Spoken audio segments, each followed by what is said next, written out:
everyone! Welcome back to my vlog. Ito na naman si Betty ng Becoming Canadian na maghatid sa inyo na isang useful job opportunities para makarating kayo dito sa Canada. So, ang vlog na to ay para sa mga skilled workers na gustong makapunta dito sa Canada. Pero bago ko simulan ang vlog na to, gusto kong magpasalamat sa mga lahat na sumuporta at nag-subscribe sa aking channel. Na-reach ko na ang 1,000 subscribers. At thank you lahat sa mga subscribers na nag-follow ng channel ko at patuloy na sumusuporta sa Becoming Canadian. So, ang topic natin ngayon ay kung paano makarating dito ang mga skilled workers. So, ang mga skilled workers ay yung mga nasa under NOC 0, A, and B. So, which is na-explain ko na sa previous vlogs ko na ang NOCC, yun yung mga managerial positions. Tapos, yung mga NOCA, yun yung mga nakatapos ng 4-year degree course o nangangailangan ng mga bachelor's degree. At ang NOCB, yun naman yung nangangailangan ng mga yun yung para sa mga trades, experience na nangangailangan naman ng mga certification, kumbaga sa anong mga vocational course like plumbers, chef. So, yun ang mga skilled workers na itatopic natin ngayon. So, saang province ba itong pathway na i-discuss natin ngayon? Ito ay ang pathway about Quebec Skilled Worker Program. As you all know, Quebec is the largest among the 13 provinces of Canada and the second largest in the population. So, ang Quebec, ang separate ang immigration process ng Quebec. So, hindi sila kasama doon sa IRCC, which is the Federal Immigration of Canada. So, ang Quebec ay nakahiwalay siya na province. Although nasa Canada siya, may sarili siyang government at ang immigration nila ay separate din. So, meron sila, ang Quebec ay merong dalawang language, which is French yung pinaka-dominant na language ng Quebec. At ang pangalawa nilang language doon ay English. Alam nyo, marami ring Pilipino nagtatrabaho sa Quebec kasi hindi lang naman yung mga French speaking, although preferred nila yon, hindi lang naman mga French speaking immigrants or workers ang kinukuha nila doon. Nagbe-base din sila sa mga experience ng skilled workers. So ano ba ang process ng Quebec Skilled Worker Program?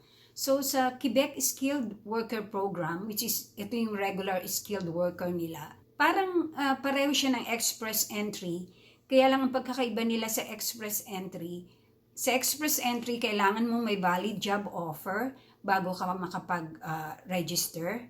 Dito sa Quebec, wala.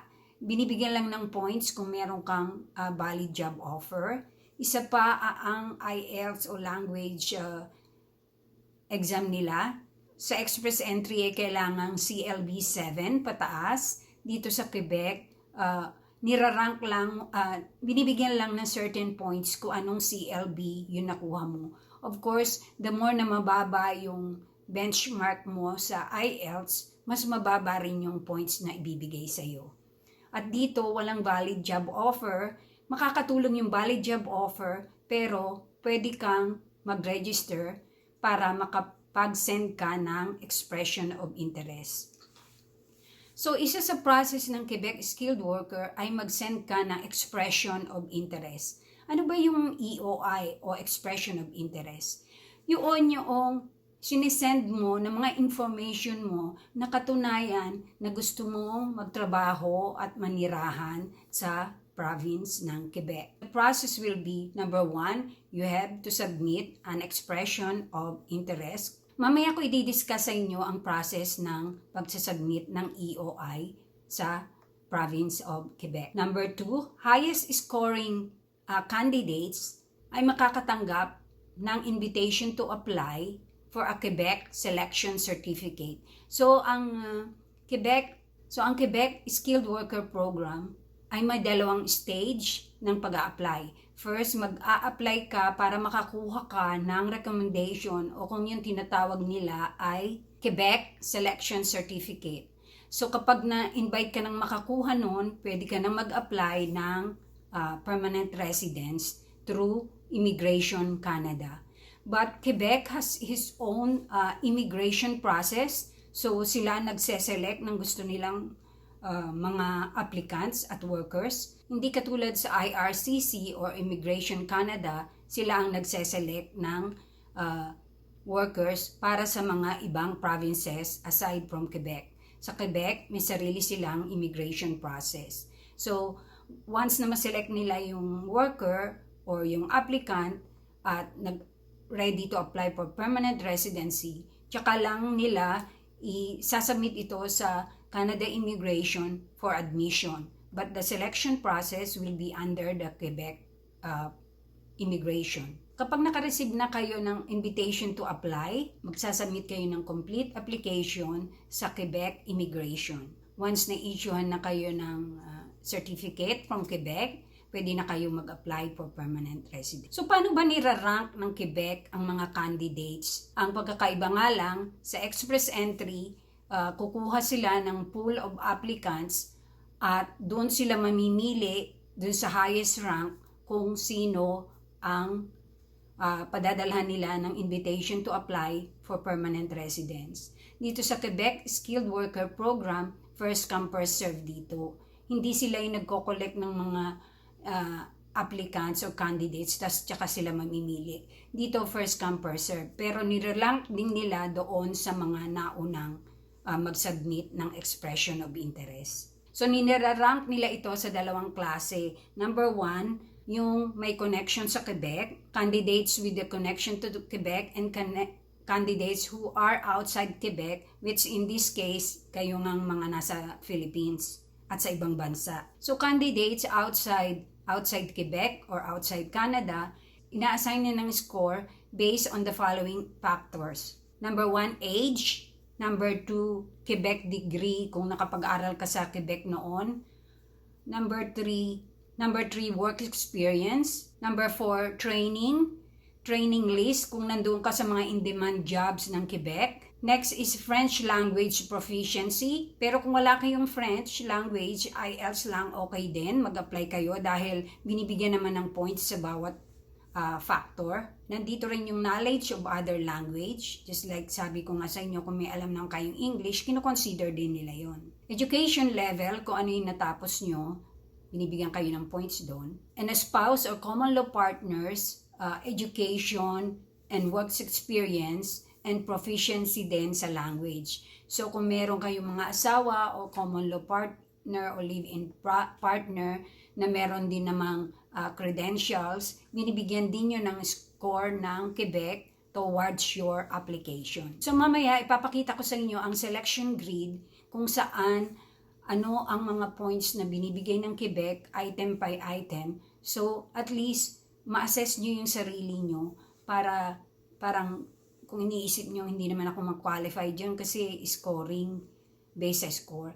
Hindi, kasi iba kasi ito sa express entry. Parang sa tingin ko, mas madali siya kaysa sa express entry. Yun nga lang, sa express entry, pwede kang mag-work kahit sa ang province. Dito sa Quebec ka lang. At ang scoring or preliminary passing score sa Quebec Skilled Worker Program ay 50 points lang kung single ka at wala kang asawa. Kung meron ka namang asawa at may anak ka, 59 ang passing score para makapagpatuloy ka ng pag-a-apply dito sa Quebec Regular Skilled Worker Program. Sa Express Entry, ang preliminary scoring nila, kailangan makapasa ka ng 67. Masyado siyang mataas. Kaya guys, for those who are skilled workers na gustong itry itong Quebec, good opportunity rin to kasi mas mababa ang credential na hinahanap ng Quebec at mababa ang point scoring, madaling ma-achieve. Kaya itry nyo. So, dadalhin ko kayo sa Province of Quebec website at para mas malinawan nyo kung paano ang process ng pag-a-apply. Take note, wala ritong certain requirements na kailangang ma-meet nyo muna bago kayo makapag-apply. As usual, kailangan nyo mag-create ng account, same like Express Entry, at yun nga ay pakikita ko sa inyo maya-maya lang, at kung saan kayo mag-create ng profile, at kung saan kayo magsasubmit ng expression of interest. So guys, kung meron naman kayong experience, skilled work experience under NOCO, A and B, at meron naman kayong natapos, actually kung undergraduate kayo, may points din yon, mas mababa nga lang. So, itry nyo to guys. Who knows, baka ito yung opportunity makakapagbigay sa inyo ng break para makarating kayo dito sa Canada. So guys, punta lang kayo sa Google. I-type nyo sa browser nyo, quebec.ca. Enter. Mapupunta kayo ngayon dito sa homepage ng province ng Quebec. So, i-change nyo lang sa English kasi French ang pinaka-language sa Quebec. So, yan, makikita nyo. Tapos, punta lang kayo sa immigration. Click nyo yung immigration. And then, itong immigration programs for skilled workers. So, dito tayo sa regular skilled worker program. So, sa regular skilled worker program, kailangan nyong mag-submit ng expression of interest. So, ibig sabihin, yung interest nyo na makapag-apply at manirahan sa province ng Quebec. So, makita nyo dito, complete a declaration of interest to immigrate to Quebec, invitation to submit an application for permanent selection, submit an application for permanent selection, examination of the application for permanent selection, and then after obtaining your Quebec selection certificate. So, dito tayo sa una dahil magko-complete kayo ng declaration of interest to immigrate to Quebec. So, i-click nyo yan. So, makikita nyo dyan, you can declare your interest in immigrating to Quebec to work there at any time. You are not asked for any document at this stage. So, free lang ang pag-register dito. So, to submit an expression of interest, ito ang mga requirements. You should be 18 years of age or older, intend to reside in Quebec, and intend to work in Quebec in a job that you are capable of doing. So, hindi ka pwedeng manirahan sa ibang province except sa province ng Quebec. So, ang validity nitong expression of interest ay 12 months. So, habang hindi ka pa nakakakuha ng job position, yung expression of interest mo ay nandyan lang sa kanila hanggang 12 months. If you have not received an invitation to apply for permanent selection during this period, yung expression of interest mo will become invalid. So, meron kang 12 months para makapaghanap ng mga jobs. Sabi din dito, hindi mo pwedeng i-extend or renew, pero pwede ka mag-create ng bago for free if you wish. The information you entered in your first declaration of interest will be transcribed in your new declaration. So, ano bang mga information na pinaprovide sa expression of interest? Personal information, contact details, family situation, kung married, kung single, kung may anak o wala. Status mo sa Quebec, kung meron kang experience sa Quebec, schooling, education, professional career experience mo, at kung may job offer validated by the Ministry of Immigration de la Francisation of Integration. Tapos, language of French and English, parang IELTS, and other informational information. Sa expression of interest, hindi naman dito kailangan ng job, ang valid job offer para mag-register.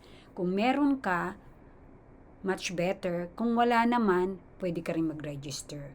You will also have to provide information on your spouse who is accompanying you in immigration project and on your children, whether they are accompanying you or not. So, information din ng asawa hinihingi kung sasama siya sa iyo at yung mga anak mo whether isasama o hindi. You can update your expression of interest form at any time even after you submit it. So, pwede nyo i-correct or i-update.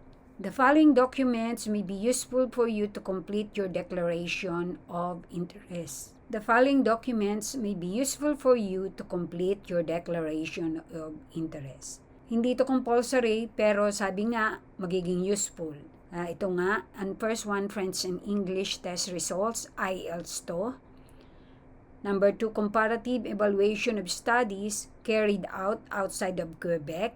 So, educational assessment to, but comparable lang siya sa Quebec. Hindi sa buong Canada. So, validated job offer, kung meron ka ng job offer, at iyong diploma. So, how to complete your declaration of interest?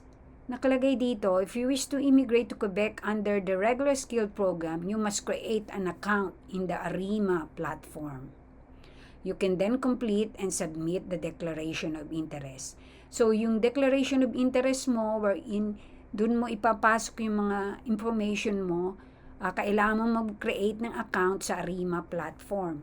Para siyang express entry, pero separate siya kasi iba kasi ang government ng Quebec. Hiwalay siya sa federal government ng Canada. So, i-click natin to para mapunta tayo sa ARIMA platform. So, pag kinlik nyo to, same thing, i-change nyo sa English para mas maintindihan nyo. Tapos, ito na yung ARIMA. You are now in the virtual waiting form. So, meron dito, maghahantay ka. Minsan, maraming gumagamit ng website, kaya maghahantay ka lang ng mga ilang minutes. Nakalagay dito, it's your turn. Tapos, ayan, bubukas na siya. So, to use ARIMA online services, dito, pwede ka mag-create ng account, complete your profile, select the desired service. So, i-click nyo tong to use ARIMA online service para mag-create ng account. So, again, click the English. Yan. So, dito, please provide the following information. Lagay nyo, mag-create muna kayo ng account. Ito, i-click nyo. Lagay nyo email address nyo, tapos yung gusto nyo maging password, tapos create an account. So, dito nyo gagawin yung expression of interest at dito nyo na rin isasubmit. Tapos, dyan din kayo makaka-receive na notification once na na-assess nila yung inyong expression of interest, makaka-receive kayo ng invitation to apply. So, since ang Quebec regular skilled worker program ay based siya sa scoring din, sabi ko nga sa inyo, parang katulad siya ng express entry, nandito ang mga selection grid o kung ano ang binibigyan ng points para sa point system ng skilled worker ng Quebec. Ibigay ko sa inyo muna kung ano ang passing score. Pwede nyo itong gamitin muna bago kayo mag-create ng profile o mag-apply sa Quebec Regular Skilled Worker Program. If you will scroll down sa baba, makikita nyo ang total passing score at preliminary and selection test. So, kung single ka, wala kang asawa, or wala kang common law partner, ang passing ay 50 points. So, mababa na to compared sa express entry which is 67 points. Sa Quebec Regular Skilled Worker, only 50 points kung wala kang asawa. Kung meron kang spouse, 59 points ang passing. Kasi binibigyan din ng points ang asawa. So, ayun guys, I hope na naintindihan nyo yung process para sa Quebec Skilled Workers Program. Ilalagay ko ang link ng selection grid sa description box ng video na to para kung gusto nyong itry nyo muna kung marireach nyo yung points bago kayo mag-create ng profile sa ARIMA. Pero kung ako sa inyo, kung ako tatanungin nyo, magsasubmit na lang, basta magsasubmit na lang ako, bahala na lang. Anong malay nyo, bigla silang mga ilangan ng experience doon sa kanilang province. Yung experience mo ngayon, malay mo, yung job experience mo ngayon, bigla silang mga ilangan. Anyway, wala namang nakalagay doon kung ano yung mga trabaho na hinahanap nila. Try lang ng try. So, if you can submit, submit lang ng submit. Pero doon sa iba na gustong makasiguro, lahat ng useful links ilalagay ko sa description ng video na to.